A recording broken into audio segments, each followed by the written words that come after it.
નમસ્કાર દોસ્તો, વર્ષ 2019 આ એ વર્ષ હતું જ્યારે સમગ્ર દેશના ખેડૂતો માટે એક ઐતિહાસિક યોજના શરૂ થઈ હતી. આ યોજના છે પીએમ કિસાન સન્માન નિધિ યોજના.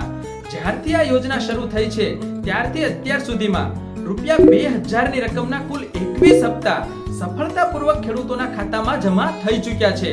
અને તારીખ 13 માર્ચ 2026 ના રોજ આસામની પવિત્ર ધરતી ઉપર આયોજિત એક ભવ્ય કાર્યક્રમમાં આપણા દેશના માનનીય વડાપ્રધાન શ્રીએ રિમોટનું એક બટન દબાવી આ યોજનાનો 22મો હપ્તો રિલીઝ કરી ખેડૂતોના ખાતામાં જમા કર્યો છે.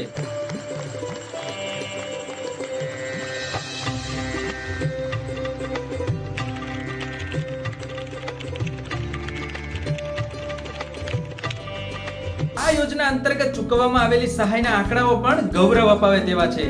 અત્યાર સુધીના કુલ 21 હપ્તાઓમાં રૂપિયા 4 લાખ કરોડથી વધુની રકમ ખેડૂતોના ખાતામાં જમા થઈ ચૂકી છે.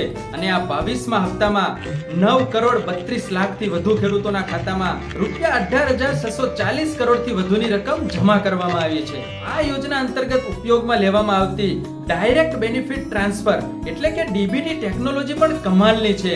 એક ક્લિક અને રૂપિયા 2000 સીધા તમારા ખાતામાં. પણ મિત્રો, આ કાર્યક્રમમાં રૂપિયા 2000 ના હપ્તા સિવાય ખેડૂતો અને ખેતીના વિકાસને લગતી ઘણી યોજનાઓ બતાવવામાં આવી. અને સાથે આપણા દેશના માનનીય વડાપ્રધાન શ્રીએ ખેતીને લગતી ઘણી બાબતો અંગે દેશના લોકો અને ખેડૂતોને સંબોધન કર્યું, જે દેશના દરેક નાગરિકો, યુવાનો અને ખેડૂતોએ નિહાળવી અને સાંભળવી જોઈએ.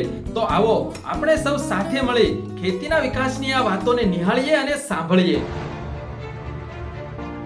प्रधानमंत्री नरेंद्र मोदी जी का विश्वास है, अगर किसान मजबूत है तो देश अडिग है, अगर किसान आत्मनिर्भर है तो भारत सशक्त है. बीते 12 वर्षों में लगातार बड़े निर्णय लिए गए हैं, जिसका परिणाम है कि एमएसपी पर 26 लाख करोड़ रुपए से अधिक की फसलों की खरीद सुनिश्चित हुई है, जिससे किसानों को बेहतर मूल्य मिला है. हर किसान को किफायती खाद पहुंचाने के लिए उर्वरक सब्सिडी के माध्यम से किसानों को लगभग 15.5 लाख करोड़ रुपए का समर्थन दिया गया. पिछले 12 वर्षों में कृषि बजट में अभूतपूर्व वृद्धि हुई है तथा कृषि बजट 27,000 करोड़ से बढ़कर 1,40,000 करोड़ से अधिक हुआ है, ताकि बीज से बाजार तक हर मोर्चे पर किसान को शक्ति दी जा सके. इसी तरह ई-नाम, प्रधानमंत्री धन धान्य कृषि योजना, राष्ट्रीय प्राकृतिक खेती मिशन, प्रधानमंत्री फसल बीमा योजना, किसान समृद्धि केंद्र और एफपीओ के माध्यम से भी किसानों को संबल दिया गया है. आज भारत विश्व का सबसे बड़ा चावल उत्पादक देश है. हर फसल में बढ़ती उपज खेतों में नए युग का संकेत है. भारत ने यूपीआई, फार्मर आईडी और एग्री स्टैक जैसे मजबूत डिजिटल इंफ्रास्ट्रक्चर बनाए हैं, जो किसानों को सीधे और पारदर्शी रूप से अनेकों लाभ पहुंचा रहे हैं. पर असली बदलाव तब आता है जब सरकार सीधे किसान से बात करती है, जब सहायता बिचौलियों से नहीं गुजरती, सीधे उनके खाते में उतरती है. ऐसी ही है प्रधानमंत्री किसान सम्मान निधि योजना. पीएम किसान से अब तक 21 किश्तों में 4 लाख करोड़ रुपए से अधिक किसानों तक पहुंचे हैं. किसानों को सशक्त और आत्मनिर्भर बनाने की दिशा में आज प्रधानमंत्री श्री नरेंद्र मोदी जी द्वारा पीएम किसान सम्मान निधि की 22वीं किश्त के तहत 9 करोड़ 32 लाख से अधिक किसानों के बैंक खातों में 18,640 करोड़ रुपए से अधिक की सम्मान राशि का सीधा हस्तांतरण किया गया है. किसानों के साथ आगे बढ़ देश बन रहा है विकसित भारत. कुछ क्षण पहले पूरे देश में पीएम किसान सम्मान निधि के तहत 18,000 करोड़ रुपए से अधिक की राशि हमारे करोड़ों अन्नदाताओं के खातों में भेजी गई है. साथियों, आज देश भर से किसान साथी मां कामाख्या की इस धरती से जुड़े हैं. थोड़ी देर पहले करोड़ों किसानों के खाते में पीएम किसान निधि जमा होने के मैसेज हर एक के मोबाइल में पहुंच चुके हैं. ये योजना वाकई अद्भुत है. एक क्लिक से करोड़ों किसानों के बैंक खाते में सीधे पैसा जमा होता है। दुनिया के विकसित देशों में भी ऐसा संभव नहीं है। और ये मेरे वही किसान भाई बहन हैं जिनमें से अधिकांश के पास 2014 से पहले न मोबाइल फोन था और न ही बैंक में उनका कोई खाता था। आज ऐसे करोड़ों किसानों के खाते में अब तक 4.25 लाख करोड़ रुपए से अधिक पैसे जमा हो चुका है। इसमें असम के भी करीब 19 लाख किसान हैं जिनको अभी तक लगभग 8,000 करोड़ रुपए मिल चुके हैं। सम्मान निधि की ये योजना देश के छोटे किसानों के लिए सामाजिक सुरक्षा का एक माध्यम बन गई। साथियों, बीजेपी एनडीए सरकार के लिए किसान हित से बड़ा और कुछ नहीं। जब किसानों को पैसे देने की बात आती थी, कांग्रेस वालों की सांस अटक जाती थी। कांग्रेस सरकार के 10 साल में किसानों को एमएसपी के रूप में 6.5 लाख करोड़ रुपए मिले थे। 10 साल में 6.5 लाख करोड़, जबकि हमारी सरकार के 10 साल में किसानों को एमएसपी के रूप में 20 लाख करोड़ रुपए अधिक मिल चुके हैं।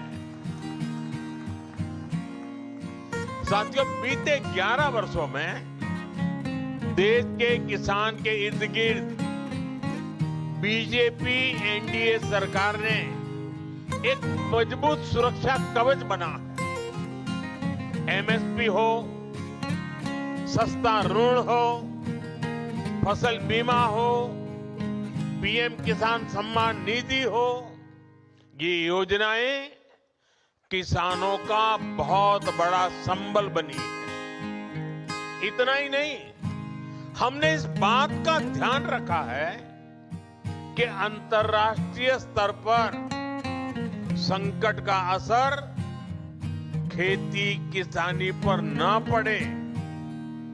अब जैसे कोरोना और उसके बाद जो युद्ध हुए हैं, उसके कारण अंतर्राष्ट्रीय बाजार में खाद की कीमतें कई गुना बढ़ गई थी।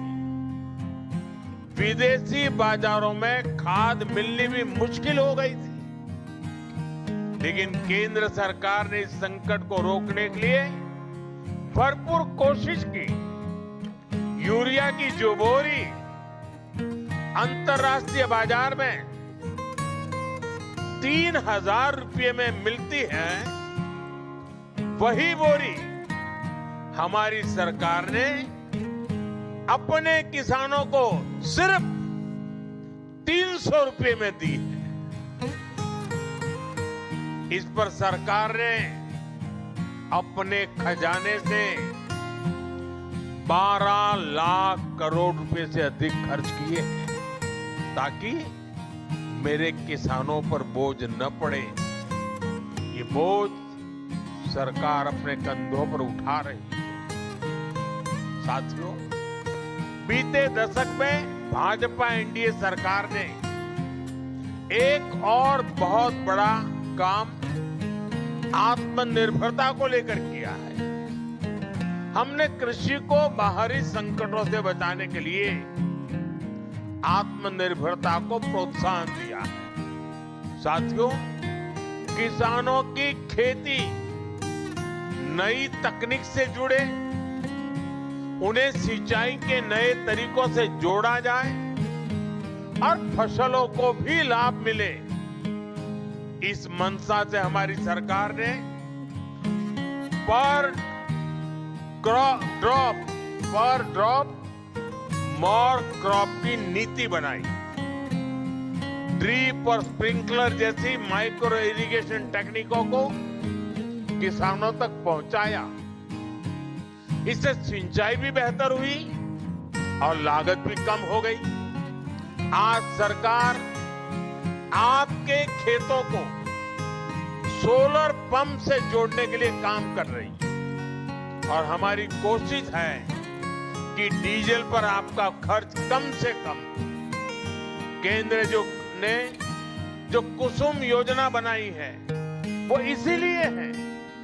आज बहुत सारे किसान न सिर्फ सोलर पंप लगाकर सिंचाई कर रहे हैं बल्कि उससे बिजली बनाकर पैसे भी कमा पा रहे हैं। और तो इसलिए मैं कहता हूं, अन्नदाता ऊर्जादाता बने। साथियों, हमारा निरंतर प्रयास है कि खाद और कीटनाशकों पर किसानों की निर्भरता भी कम हो। कांग्रेस की गलत नीतियों के कारण देश के 5 बड़े खाद कारखाने बंद हो गए थे। हमने उन खाद कारखानों को फिर से शुरू करवाया। साथ ही किसानों को नैनो यूरिया से जोड़ने के लिए भी कई काम किए। आज देश के किसान को इसका लाभ मिल रहा है।